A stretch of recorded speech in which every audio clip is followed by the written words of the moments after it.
Go in there to get their stuff. It doesn't make sense to not allow citizens like me to pull over on the side of the road and take pictures and videos from afar of what's going on. I can't fly my drone over there and watch the hillside for future strikes causing fires, or looking down and seeing what FEMA's doing. To block everybody out is against our constitutional rights.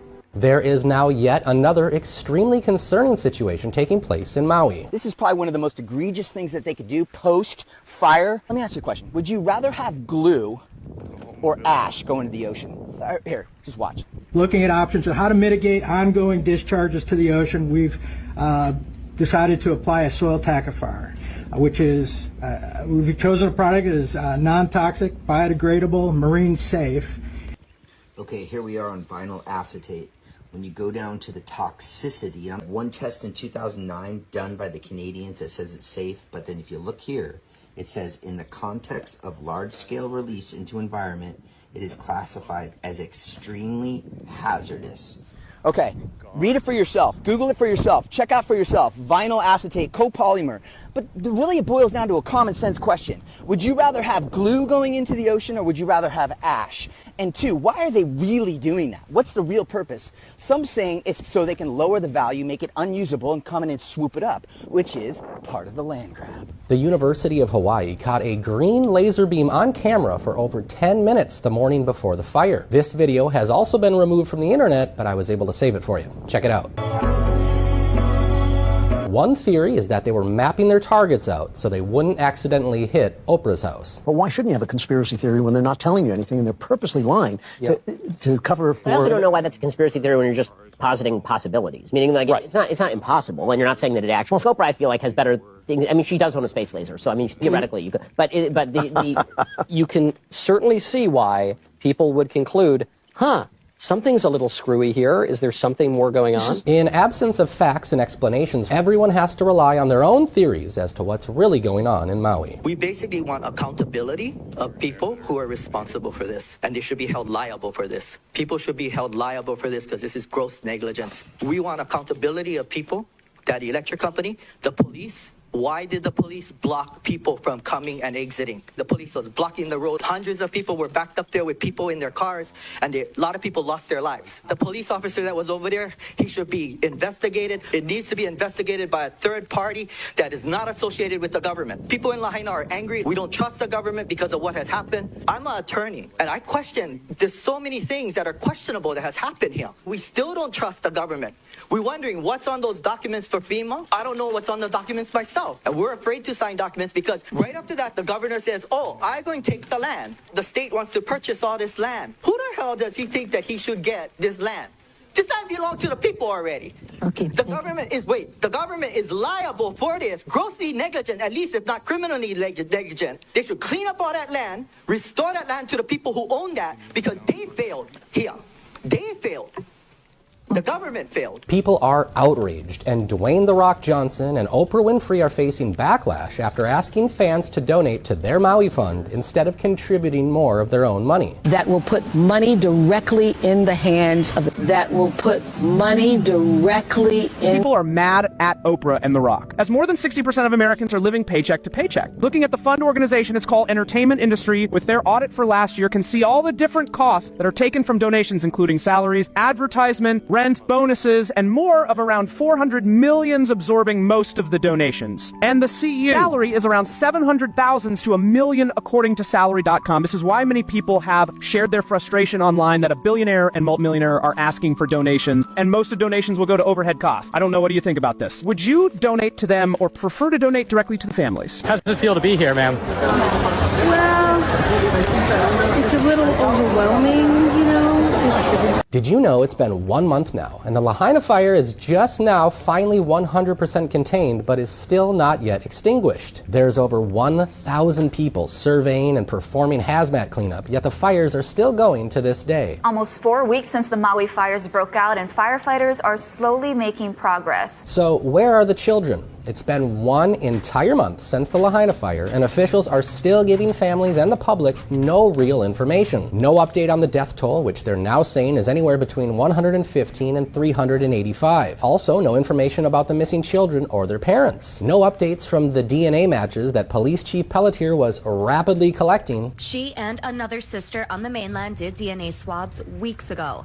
She filed a missing persons report with police too. She's been asking for 10 days if her DNA matches any of the 115 remains. We've never got that information. And still no proper relief from the government. The public remains left in the dark with no idea how many are actually missing. What we can assume is that the number is much higher than the 385 the government is claiming, and much higher than the less than 50 active missing person cases that Governor Josh Green is saying. As we've seen, the official number makes wild jumps down from the over 2,000 kids that were originally missing. It also doesn't match up with the latest stats from the Department of Education, which says out of 3,000 students enrolled in West Maui, approximately 1,200 remain undetermined. 33, we're tracking new developments regarding West Maui schools. Now, here are the latest stats from the Department of Education. Before the fire, there were 3,001 students enrolled in that area. Since then, 778 have re-enrolled in other schools. 874 have signed up for distance learning. 129 are now enrolled in charter or independent schools. 12 have withdrawn. Now that leaves about 1,200 students that the DOE is actively trying to contact. Nick Sorter said, at a minimum, I believe officials are definitely hiding the real numbers, especially for missing, from the people of Maui, hoping this story goes by the wayside and their grip of power becomes less threatened. Families are left with more and more unanswered questions with each passing day. Those who have been searching for clues about what happened to their loved ones are frustrated with the lack of answers from officials. Yeah, Bridget, a lot of family members flew to Maui searching for answers and for their loved ones, and now many of them are leaving with more questions and with heartache. There are hundreds of families who don't know what's going on. They're unable to come here. They're getting bits and pieces of information, and there needs to be a hub they can go to have their questions answered. We still don't have any answers regarding the school buses as well. I had mentioned the buses on a video a few days ago, assuming you had seen the video on it already. I left you all with questions, so this next video you're about to see has no audio, but if you read along, it will explain the school bus mystery.